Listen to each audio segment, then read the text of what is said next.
Hey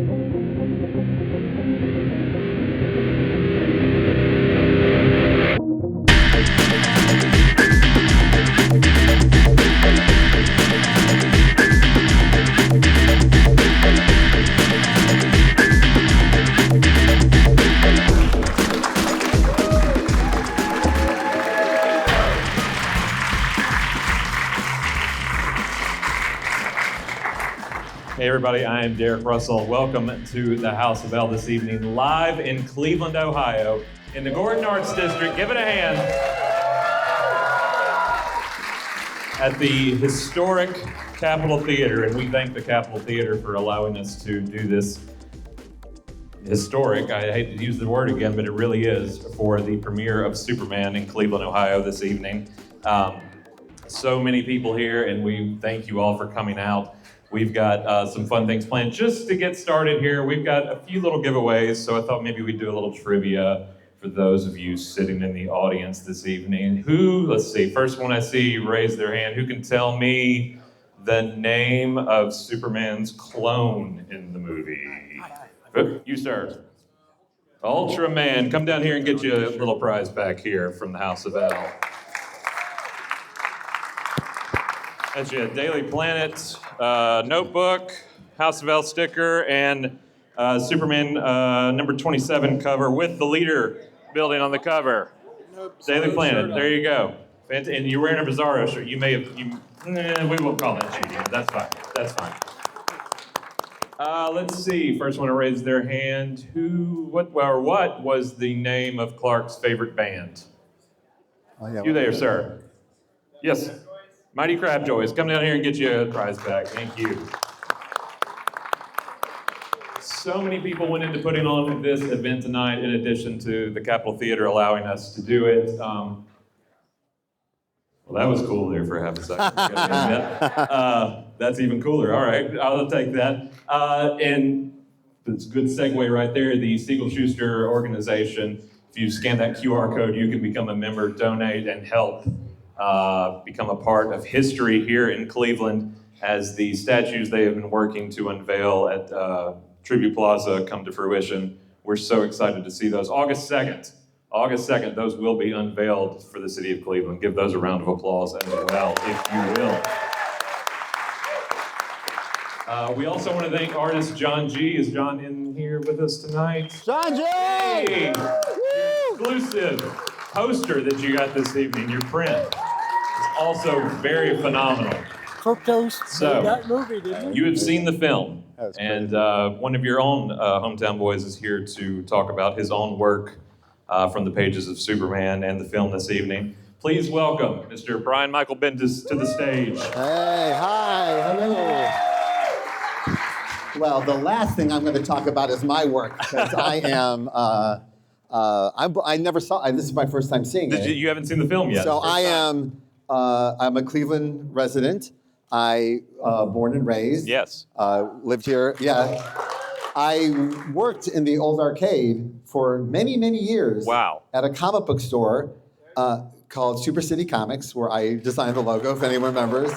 I dated my wife and made out with her in that building. So, sorry to my son. I think that's what that was based on, the scene at the end there. I have a graphic novel that takes place in the old arcade. Wow. And I drew every window pane, every railing. So it's very crazy to be here at a Superman movie with my family and friends. Yeah. Watching this beautiful film. Yeah. And I'm blown away. Yeah. And now I'm supposed to stand and talk to a bunch of people about it before I process my feelings. Is this not working at all? It's not working too well at all, is it? We'll just turn this one off. Okay, I can talk loud too. They're cutting over each other. All right. We'll pass back and Anyway, forth. so this was like a lot of you I know felt a lot of like hometown immediate pride in about like, what Cleveland means to Superman. And like when I was a young boy, going to the Hebrew Academy of Cleveland here, my rabbis didn't always know how to talk to me about my passions, and they would often go, Superman was created here by two Jewish boys, and that was like often, it said to me so often that it was like like there's a line here. You can get to comics from your bedroom. Like you can be in the pages of your comics. So from that moment to be standing here with you, watching this film, having written Superman for many years, it's just an incredible experience. And it's just what all community can be about and what art can bring to people. It's just amazing. And when I was listening to some of your episodes, I'm sorry. I was like, I've had the experience of having like a love of something, a fandom hit like peaks. Like you're like, oh my god, like you have moments in your life you think it can't get any better than this, and then you're at the premiere last week, right, or earlier this week. Yeah. You're at the premiere and I know those experiences can be like overwhelming. So you've had a whole week of just Superman. Yes. Right? So how are you feeling seeing it here in Cleveland? We got to say, there's 8 of us of my crew that have come to Cleveland. The hospitality, I can't. We walked the entire city today, and tomorrow, if you are going to the events at the library in Tower City, I mean, basically you saw your city become the city of Metropolis this evening from last summer when they were here filming, and the street in between, everything in between. You can be basically on the set of Metropolis tomorrow while you're at those events. But we were walking around today, of course, in Superman shirts, all of us, getting pictures at the arcade, at the Leader, and everything. And everybody, I mean, there were people coming up to us on the street like, there's a new Superman movie out, right? I'm like, I think we heard. I'm not entirely sure. I think tomorrow we're going to see a lot of people standing outside the library trying to imitate the Mr. Terrific Superman, the staring at the wall picture. Yeah. I think that's the new Cleveland selfie. That's the new. You want to see? You did it. There you go. But I don't want to embarrass anybody. I'm not the only comic book creator here. No. And John G is here, who is someone I grew up with, and who did the poster. Yeah. John, we used to shop together at Carol and John's Comics in Lakewood. Also, Gene is here. Gene, who is the writer of Superman Saves the Klan, and Sina Grace. Right? These are excellent Superman-specific comic book creators, and also all of their work is excellent. You should check it out. And I was going to even invite them to come up on stage and give their opinion and embarrass them, so I can deflect not having my shit together for this podcast. So if you guys want to come up and share any of your feelings on Superman, we'd love to have you. They're all going to be with us tomorrow at the Cleveland Public Library and at Tower City. We have excellent programs going on. I'm going to be talking to the kids. We're going to have classes. I think, Sina, you're doing a class tomorrow, is that correct? A workshop is a class. It's the same thing. Hey, come on up, guys. Say hi. I'm very sorry to embarrass you like this, but hello. Hi. Hi. Hi, how are you? Hello. Hi. Oh, and if I can, You got it. Phillip Johnson, who followed me on Superman, who's an excellent comic creator, just a wonderful person, and I'm thrilled that you're here. I'm sorry. Hi, how are you? Here you go. There you go. Hey. We got 2 more. Oh, who we got? Oh, let's go. Andrew and Grace also joining us. All right, I have not met them before, so it's like, hi, how are you? Very nice to meet you. Hi. Thanks for your help. Oh, my pleasure. All right. This is a huge honor for all of us to be here with you guys in the birthplace of Superman. So just thanks on behalf of Valentino and the society and the library and the theater for having us. That was a huge honor for me and my family to be here. And I don't know, I loved it. Yeah, it was amazing. Yeah. Yeah. What do you guys think?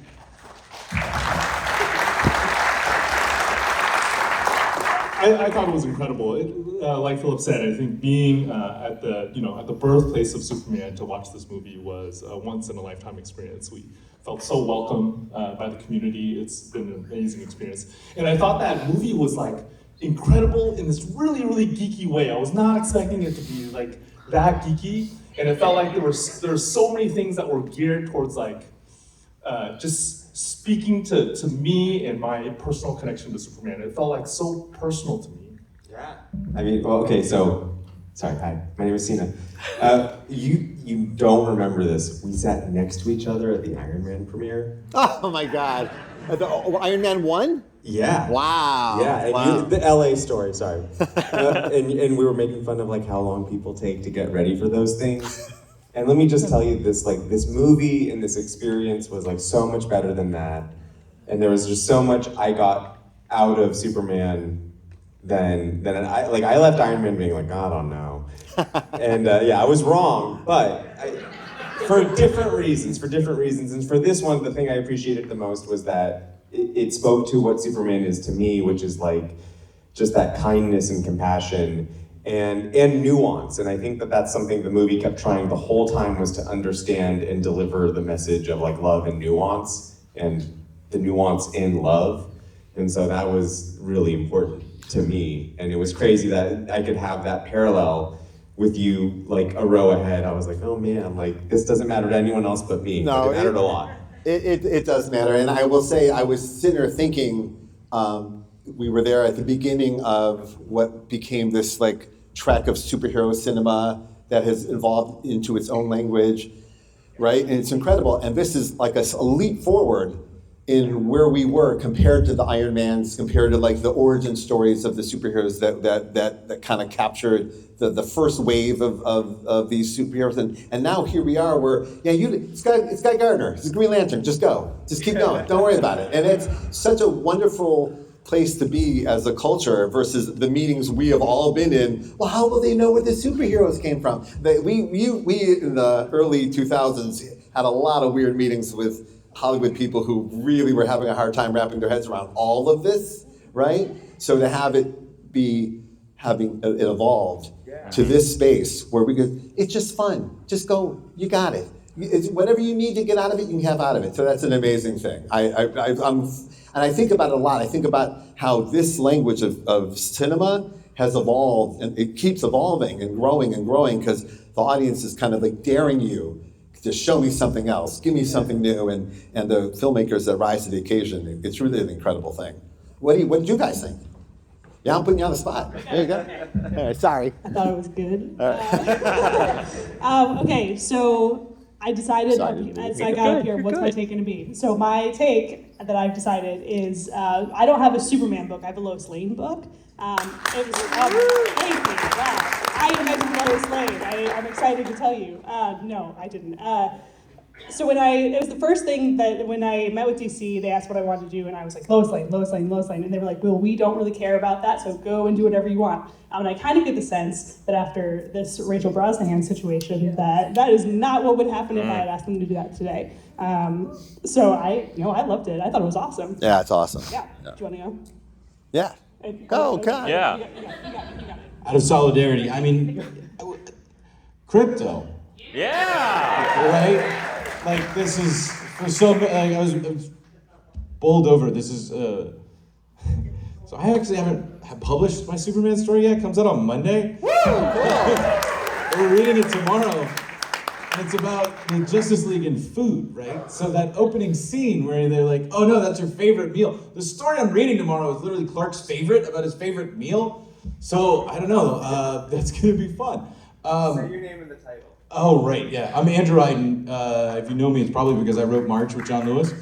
But I'm writing a series called Taste of Justice for DC because I bugged them for 2 years being like, how come we never talk about food in superhero comics?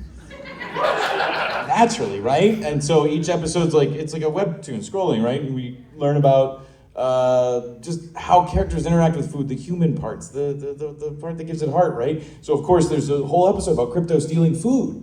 And now I'm feeling like really good because okay, I didn't screw it up. Yeah. Right? Like the release of fear and terror that goes into it when you play with these characters and you get that privilege. So To put you on the spot, could you also talk about your Kickstarter? oh right. Yeah. Okay. This So is a lot of the people up here on stage have been helping me. I live in Western North Carolina. I live in a town called Edneyville, which is, and I'm not making this up, one town over from the town of Batcave.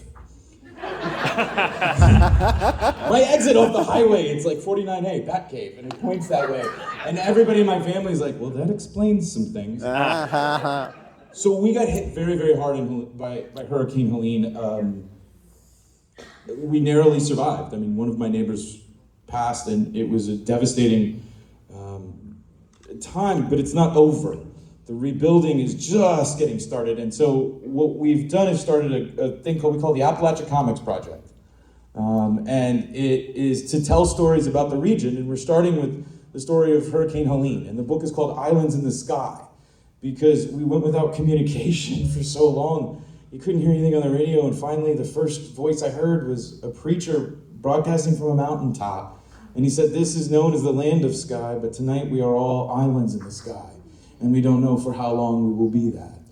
And so Brian, Gene, many of the people that I've had the opportunity to work with and know and beg for their help are co-writing stories with the survivors of Helene about their personal stories, about how they survived, about the ups and the downs. Brian, do you recall you're writing about the animal, or Gene? No, you're doing rescue. Yeah. Right? So it's like all these different perspectives. Brian, you're writing about the wedding.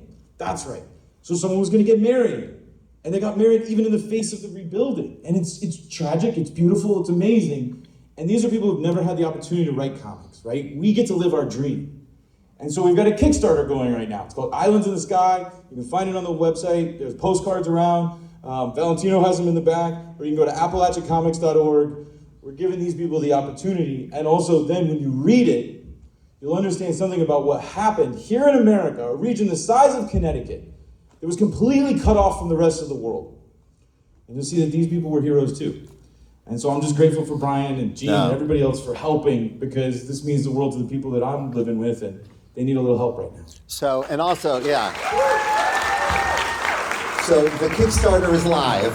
The Kickstarter is going on right now, and it's very close to being funded. It's almost there. So I literally, if you guys are feeling a little Superman in your heart, like I would like to do something good and be a good person, this would be an excellent thing to contribute to. We haven't talked about it, but I'm sure you feel when you're put in situations where you're like, oh, this is, not only is it being helpful practically, but working with the people who survive, you can tell, oh, this is good therapy. This is good, like taking something stressful and turning it into art, as we all know, can be very healing and life-saving. And so we're at that stage of it right now. And so I'm really hopeful to get this thing over the top so we can make it happen, because it's been all good. So if you're feeling it, feel free to visit the Kickstarter and you'll see this beautiful work. And it's by all the people at Good Trouble who made March, and they just make good stuff for good reasons. And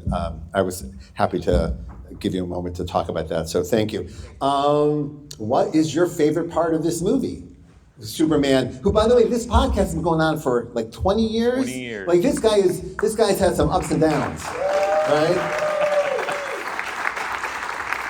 So talk about, when I was listening to you, I go, I have some questions for him. Okay. So like, how are you feeling about this version of Superman versus where things were, and how the audience is already relating to it? I've had the privilege for writing DC as well over the years, and so to get to see these characters on screen anytime, whether it be any iteration from Superman and Lois that just went off the air, to Smallville, to the old George Reeves show that I grew up watching on Nick at Night back in the day. It's inspiring to get to be in a room and to hear you all react to things, because I mean, I know this is your city, and this is your city on the screen, and that's important to you, and how important this character is to all of you as well, and so important to me. As far as this iteration goes, I'm sorry, from the almost Grant Morrison-esque 3 centuries ago, you know, everything that we get dropped into. You guys were talking a minute ago about how trying to convince Hollywood back in the day how to react to these characters. We've always had those characters drop into our world. We are dropped into their world in this film. And it's not an origin story per se, even though we do open with Superman rocketing to Earth in, you know, the fetal position, and he is weak like a child, and brought into the construction of the Fortress of Solitude, and emerges as Superman. And it is hard to top that moment for me there at the beginning. And then the other 2 hours and 5 minutes of the film happens, which is equally incredible.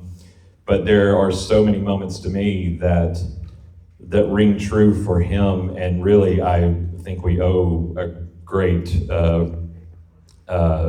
debt to David Cornsweet for that. And please give him a round of applause too, as our new.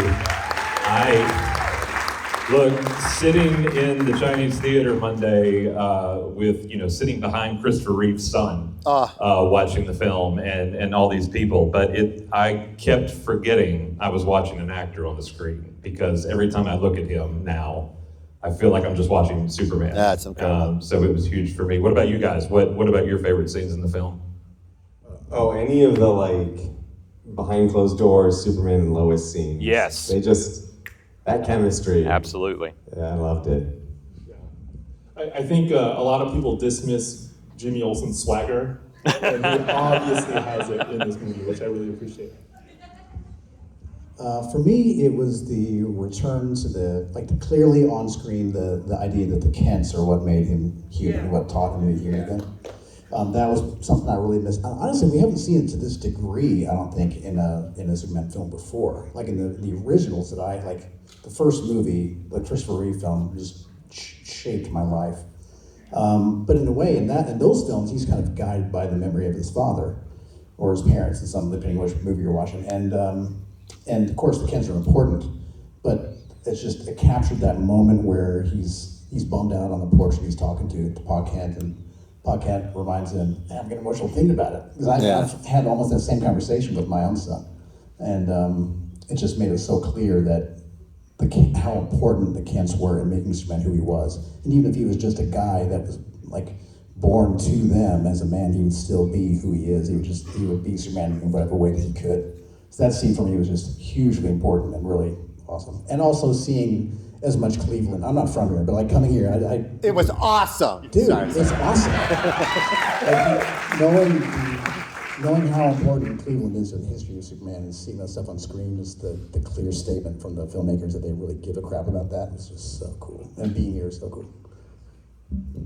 I agree. My favorite part of this movie is definitely the journalism parts of it. I know I'm real into journalism, but I think that this is such a strange moment for journalism in general. And so much of this movie is about just this idea of doing good, and the movie itself is it's almost retro in its ideas, where it's showing us looking to the past, what was this idea of just doing good in general, being a good person in general. What does it mean to be a good journalist in general, and kind of idealizing what the impact of good journalism can be. And it's really nice to see the journalists in this movie grappling with ethical questions, and really honestly, the on the record, off the record thing is it's so real. It's great. I really thought it was an interesting layered take on journalism.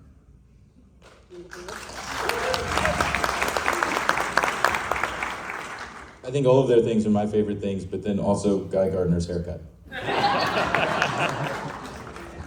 I'm 100% with you on the journalism, because I grew up wanting to be a newspaper reporter because of Lois Lane, and I got to be. So.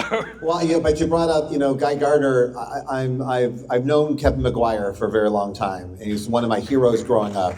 And I got to work with him on Superman. In fact, when I came to DC, I'm I want to get Kevin to draw some of these issues, because he just draws the way I want superheroes to be. I grew up with his Justice League, so to have, as soon as I saw Guy Gardner working on screen, I'm I'm so happy for Kevin. That was Kevin's jewel, and it's so wonderful to see. So at the end of this movie, you see a list of names, like 24 comic book creator names that were thanked. They're all in their own right brilliant artists and writers who have contributed enormously to the fabric of pop culture, not just this movie, but of many, many other fandoms and things. So when you see these names at the end, give them a minute, just look them up if you can, just take a moment, because Hollywood puts their names at the bottom, but their names should be in the front. Like a lot of these ideas came right out of their brains and are being put here. So I just wanted to take a moment to celebrate all the comic creators that, like Kevin, who contributed enormously to this magic.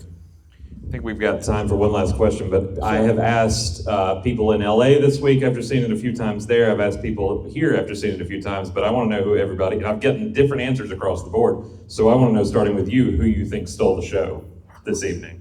Oh, that's a good one, man. Because I'll tell you, Mr. Terrific is a character that I've written and love and studied, and I always but always was like, what's the angle? Like looking for that like some special angle on it, and I'm like, man, they nailed it. Like that's a character like. Wow! Now, can you get the Mr. Terrific TV show going like immediately? Like I want to follow him. I want to go to there. So I do. I could list 10 other characters and things that I really, really enjoyed, but that one made me go, wow, really something. Yeah, absolutely. Sina, what about you? Oh, you know, on the crypto. I That's lost the Sunday school answer. Well, no, but I lost my dog, and just seeing that and remembering these behaviors, and that being captured so perfectly, and it just made me, you know, it broke my heart in a good way to be like, oh my God, that's what having a dog is like, and a super dog, like the best dog, and so, yeah, I fully fall for the crypto of it all. I do have to agree with Brian. So I had the privilege of writing 8 issues of The Terrifics, which is sort of like DC's answer to Fantastic Four. You know, it's run by a super genius. There's like a stretchy guy. There's a girl who turns invisible, and there's a guy who looks like he's made out of rocks, except it's in the DC universe. And on that team, 2 of the people are Mr. Terrific and Metamorpho. When I was writing that book, I constantly had to argue with people about how cool those 2 characters were. Because they do, like, sometimes that, you know, you could argue that they look a little dorky, but I just don't think I have to have those arguments anymore, just because of the way You win. Yeah, it shows those characters. For me, it's the kids. I mean, I know it's going to be the minority opinion in any room. I know they weren't on screen. I For me, 100% agree. I mean, I have a hard time thinking about that movie without thinking about them in that conversation on the porch.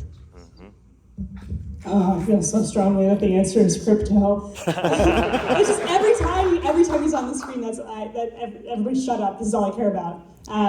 This morning I had some coffee with friends. I was telling them where I was going, and they did not care about Superman at all. I'm so sorry.